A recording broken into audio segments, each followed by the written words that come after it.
మనం breaking news చూస్తున్నాం. తిరుపతి జనసేన పార్టీలో విభేదాలు బయటపడ్డాయి. వైసీపీ నుంచి వచ్చిన బండ్ల లక్ష్మీపతికి రుయా ఆసుపత్రి అభివృద్ధి కమిటీ సభ్యుడిగా నియమించడం పట్ల అంతర్గత కలకలం రేగింది. దీనిపై ప్రశ్నించేందుకు జనసేన నాయకుడు కిరణ్ రాయల్ ఎమ్మెల్యే ఆరణి శ్రీనివాసులు ఇంటికి వెళ్లారు. అయితే కిరణ్ రాయల్తో ఆరణి శ్రీనివాసులు అనుచరులు వాగ్వాదానికి దిగారు. దీంతో కిరణ్ రాయల్ వర్గం సైతం గొడవకు దిగింది. ఇరు వర్గాల మధ్య పోరుతో జనసేన విభేదాలు బయటకు వచ్చాయి.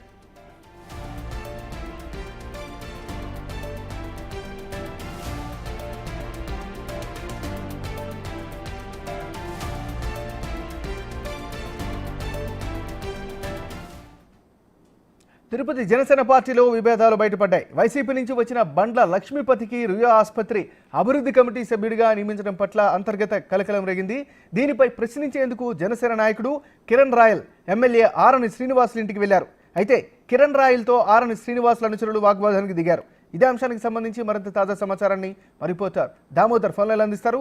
దామోదర్, ఎంఎన్ఆర్ గత కొంతకాలంగా ఏదైతే వైసీపీ నుంచి తెలుగుదేశం జనసేన ఎమ్మెల్యే గెలిచిన ఆరణి శ్రీనివాసులు వర్గానికి, అదేవిధంగా జనసేన పాత వర్గంలోని ఒక గ్రూప్ మధ్య విభేదాలు నెలకొన్నాయి. దీంతో పాటు తెలుగుదేశం శ్రేణులు కూడా ఆయన్ను కొంత వ్యతిరేకిస్తున్న పరిస్థితి. ముఖ్యంగా ఏదైతే వైసీపీ శ్రేణులకు సంబంధించిన వారికి కీలకంగా పదవులు అప్పచెప్తున్నారంటూ ఒక ప్రచారం జరుగుతుంది. దీనికి తగ్గట్టుగానే తాజాగా ఆసుపత్రి అభివృద్ధి కమిటీ సభ్యుడిగా, రుయా ఆసుపత్రి అభివృద్ధి కమిటీ సభ్యుడిగా గతంలో ఏదైతే జగన్మోహన్ రెడ్డితోనూ వైసీపీ నాయకులతో అంటకాగిన బండ్ల లక్ష్మీపతి అనే వ్యక్తిని నియమించడం కూడా పెద్ద వివాదంగా మారింది. గతంలో అతనికి నియమించాలంటూ 2 నెలల క్రితమే ఎమ్మెల్యే ఒక సిఫార్సు లెటర్ ఇచ్చినప్పటికీ ఆ సిఫార్సు లెటర్ ను పక్కన పెట్టాలంటూ అప్పట్లో అధిష్టానం ఆదేశాలు జారీ చేసింది. తాజాగా జరిగిన పరిణామాల్లో నిన్న అతన్ని కమిటీ సభ్యుడిగా నియమిస్తూ ఆసుపత్రి సూపరింటెండెంట్ ప్రకటన విడుదల చేసిన నేపథ్యంలోనే ఇప్పుడు వివాదం మరింతగా చెలరేగింది. దీంతో నిన్న ఈ విషయం గురించి మాట్లాడడానికి జనసేన తిరుపతి ఇన్ఛార్జి కిరణ్ రాయల్ ఆయన ఇంటి వద్దకు వెళ్లిన సందర్భంలో ఆయన ఇంట్లో లేడు. ఈ సందర్భంగా కిరణ్ రాయల్ వెంటనే బయటకు వచ్చిన తర్వాత అక్కడున్న కొంతమంది ఎమ్మెల్యే అనుచరులు కిరణ్ రాయల్ అనుచరులతో వాగ్వాదానికి దిగినట్టు తెలుస్తుంది. మొత్తం మీద ఈ విషయం పార్టీ అధిష్టానం దృష్టికి కూడా వెళ్ళినట్లు సమాచారం. దీంతో పాటు ఎస్వి యూనివర్సిటీకి సంబంధించి ఏదైతే స్టోర్స్ కమిటీ చైర్మన్ గాను, అదేవిధంగా మెంబర్ గాను వైసీపీకి చెందిన వ్యక్తులకు ఎమ్మెల్యే సిఫార్సు లెటర్ రాశాడంటూ తెలుగుదేశం విద్యార్థి విభాగం నాయకులు కూడా ఈ విషయాన్ని సీఎం దృష్టికి తీసుకెళ్లారు. ఈ విషయంలో కూడా కొంత వివాదం చెలరేగింది. దీంతో పాటు ఏదైతే ఎమ్మెల్యే యొక్క వ్యక్తిగత కార్యదర్శిగా గతంలో బిఎం మసూదన్ రెడ్డి వద్ద పనిచేసిన వ్యక్తిని తీసుకున్నారంటూ కూడా విమర్శలు వస్తున్న నేపథ్యం. మొత్తం మీద ఈ విషయాల మీద పూర్తి స్థాయిలో కొంత ఇటు టీడీపీ వర్గాలు కూడా ఈ విషయంలో కొంత అసంతృప్తి వ్యక్తం చేస్తున్నాయి. దీంతో పాటు తిరుమల 2 టౌన్ సిఐగా గతంలో ఏదైతే SV university SV university police station లో సీఏగా పనిచేసిన వ్యక్తిని తిరుమల 2 టౌన్ బదిలీ చేయడం, ఈ నేపథ్యంలో ఎమ్మెల్యే సిఫార్సు చేస్తాడంటూ పెద్ద ఎత్తున ప్రచారం రావడం జరిగింది. దీంతో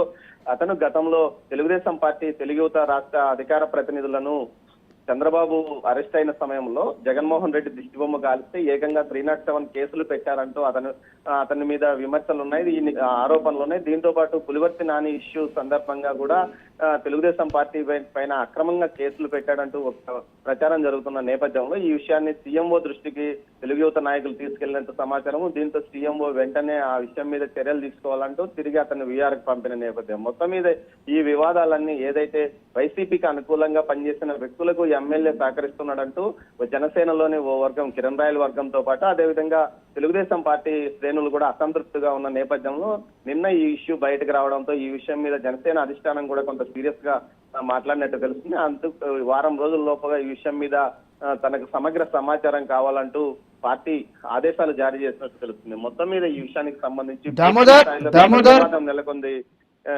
నాగరాజు, దామోదర్, ఒక విషయం చెప్పండి. ఏంటి ఇది? ఇప్పటిలోనే చిన్నగా ఉండేటప్పుడే చాలా హ్యాండిల్ చేయాల్సిన పరిస్థితి ఉంటుంది కాబట్టి 2 పార్టీలు కూర్చొని చర్చించే అవకాశం ఉందా? దీనిపైన స్పష్టమైనటువంటి ఏదైనా ప్రకటన వచ్చే అవకాశం ఉందా? ఏమన్నారు ఇప్పుడు చూస్తే ఈ మొత్తం పాలన మీదే పట్టు కోసం ప్రయత్నిస్తున్న అధినేతలు ఓవైపు, పార్టీ క్షేత్రస్థాయిలో ఏం జరుగుతుందన్న విషయాలను పట్టించుకోకపోవడంతోనే వివాదాలు తలెత్తుతున్నాయని తెలుస్తుంది. ముఖ్యంగా మనం 15 రోజుల క్రితం బయటపడ్డ ఆదిమూలం ఇష్యూ కూడా ఎందుకు ఒక కారణం అని చెప్పవచ్చు. ఇక్కడ కూడా 2 వర్గాల మధ్య అసంతృప్తి ఎమ్మెల్యే వైసీపీ నుంచి రావడము అతను ఓ వర్గాన్ని ప్రోత్సహించడం, దీంతో పాటు తెలుగుదేశం పార్టీ పాత వర్గాల మధ్య విభేదాలు, చివరకు పార్టీ ప్రతిష్ట బజారు పడింది. తాజాగా తిరుపతిలో జరుగుతున్న వివాదాలు కూడా ఇలాంటి పరిస్థితి తలెత్తుతాయా, మొత్తం మీద పార్టీ పరువు బజార్ను పడే విధంగా వీరు వ్యవహరించే అవకాశం ఉందంటూ కూడా పార్టీకి నిఘా విభాగం సమాచారం పంపించినట్టు తెలుస్తుంది. దీంతో ఈ విషయంలో తాము మాట్లాడతామని జనసేన అగ్రనాయకులు చెప్పినట్టు తెలుస్తుంది. గతంలో అజయ్ కుమార్ ఏదైతే పార్టీ రాష్ట్ర అధికార ప్రతినిధిగా ఉన్న అజయ్ కుమార్ పలుమార్లు వచ్చాడు, ఎన్నికల ముందు ఎన్నికల తర్వాత. ఈ విషయంలో ఆయనే తిరుపతికి సంబంధించి హ్యాండిల్ చేస్తున్న పరిస్థితి. ఈ విషయంలో ఇప్పుడు ప్రస్తుతం ఎలాంటి చర్యలు తీసుకుంటారన్న విషయం మీదనే చర్చ నడుస్తుంది. మొత్తం మీద వైసీపీ నుంచి వచ్చిన వారికి పెద్దపీట వేస్తున్నారన్న దాని మీదనే ఇప్పుడు అటు టీడీపీ జనసేన క్యాడర్ లో అసంతృప్తి కనిపిస్తుంది. నాగరాజు. Thank you Damodar.